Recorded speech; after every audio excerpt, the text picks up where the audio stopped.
So interestingly, my dad, we all called him by his first name um, when we were kids. And I was the one, I think it was maybe middle school when I was sort of thrust into this preppy clique world, and I just wanted to fit in as everybody does, but I wanted to have a dad.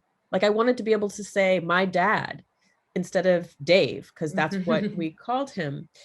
So I started to call him dad, and in retrospect, I think I needed that so much more than my brother and sister, who still call him by his first name.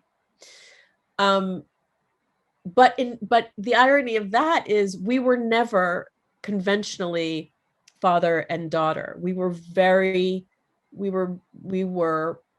friends. We were peers, or he treated me as such in many ways. In other ways, not. I mean, it's tough for me to even really know, except that I now watch my husband father, and I was like, oh, okay, that's what fathering is, right?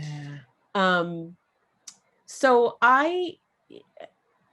it's complicated, my notion of fathering and dadding and what that means. And then, because when I met my birth father in my early 20s, he immediately was like, you're my daughter, call me Pops. And I was like, I'm not ready to do that. What are you talking about? Like,